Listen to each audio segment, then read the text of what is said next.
안녕하십니까, 알림이 황희두입니다. 어제 뉴스버스에 김태형 기자가 굉장히 중요한 단독 보도를 썼죠. 핵심은 윤석열 대통령이 과거 검찰총장 당시 대검 수정관실에선 김건희 씨와 윤석열 장모 관련 사건을 체계적으로 관리 대응해온 정황이 드러났던 겁니다. 한마디로 윤석열 검찰총장 가족 사건 방어를 위해 대검 수정관실에서 사실상의 사설 로펌과 같은 역할을 했던 것으로 추론되는데요. 관련한 내용도 이렇게 상세하게 첨부가 돼 있고요. 문제는 윤석열 대통령 취임 이후 당시 핵심적인 역할을 했던 검사들이 지금 어디로 가 있는지 보더라도 얼마나 심각한 상황인지 알 수 있습니다. 해당 소식을 접한 시민들은 기자들은 이런 기사를 안 쓰고 뭐하냐? 검찰 조직은 반드시 책임지게 만들 거다. 공중파에 크게 안 나오면 이건 진짜 더 큰 문제다. 이런 반응들이 이어지고 있고요. 그러든 말든 윤석열 대통령은 계속해서 국민의힘 전당대회에 관심을 가지는 것 같습니다. 전당대회에서 당원 투표 비중을 현행 70에서 100%로 올리라는 취지의 언급을 했던 것으로 알려졌고요. 사석에서 이런 말을 했다고 하죠. 정진석 비대위원장을 비롯해서 김종혁, 김행 비대위원도 당원 투표 100%를 언급하고 있는데요.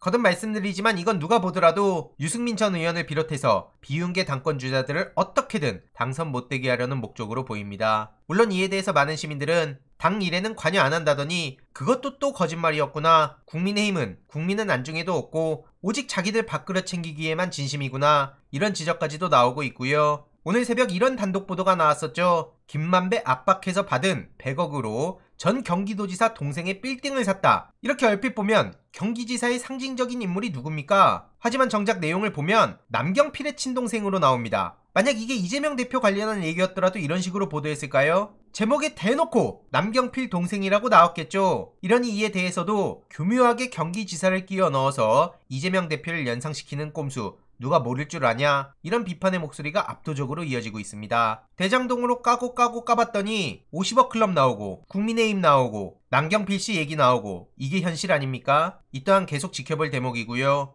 어제 시민 분향소가 설치돼서 진짜 애도는 지금부터 시작이다. 이런 반응들이 나왔습니다. 희생자 영정 위패 모신 건데요. 이런 와중에 저렇게 염치 없는 인간들이 꼭 나타나죠. 보수 구구단체라고 하는데 거듭 말씀드리지만 저들은 도대체 뭘 보수한다는 겁니까? 보수 구구라고도 부를 수 없는 사람들이라고 보고요. 참사 유가족분들을 정치 선동꾼으로 묘사하고 윤석열 잘한다고 하고 이런 식으로 노골적인 행패를 부리고 있습니다. 이게 인간의 탈을 쓰고 어찌 저런 짓들을 벌일 수 있을까요? 이러니 인간도 아니라는 지적이 나오고 있고요. 똑같이 당해봐야 정신 차릴라나 모르겠다. 윤석열이 뭘 잘했다는 거냐? 이런 비판도 계속해서 이어지고 있는데 참고로 앞서 보여드렸던 신자유연대 대표가 바로 왼쪽에 있는 김상진 씨입니다. 최근 토사구팽당하고 구속된 안정권 씨와 깐부 사이기도 하고요. 김포의 건물주분이 소신 발언했던 거 다들 기억하시죠? 그때 저렇게 응징 집회 신고를 한다면서 어그로 끌던 사람이 바로 그 김상진 씨입니다. 그리고 지금 악성 댓글이 너무나 심각한 상황인데요. 최근 계속된 2차 가해로 결국 목숨을 잃은 사례까지 나왔죠. 참사 당일 친구 2명과 이태원에 방문했는데 40분 만에 구조됐지만 친구들은 결국 목숨을 잃었고 온라인상에서 친구들을 모욕하고 조롱하고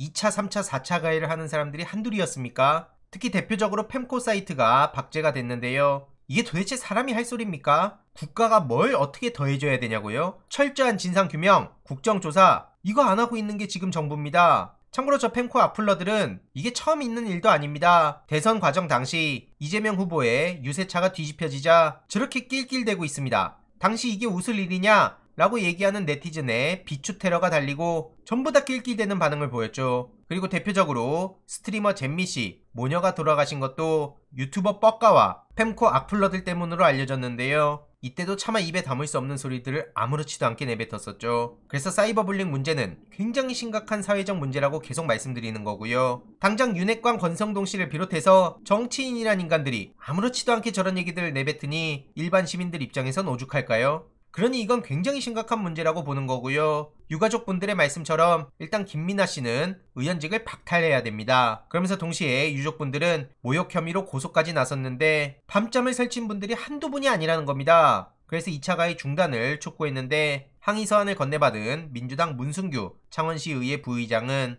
의회 이름으로 사죄드리겠다는 입장을 전했죠. 절대로 이대로 끝나선 안 될 문제고요. 이후로 어떻게 진행이 되는지도 계속 소식 전해드리도록 하겠습니다. 이번 내용도 유익했다면 구독, 좋아요, 알림 설정, 멤버십 가입 정말 큰 힘이 된다는 점 말씀드리고 싶습니다. 주위에 널리 공유 부탁드립니다.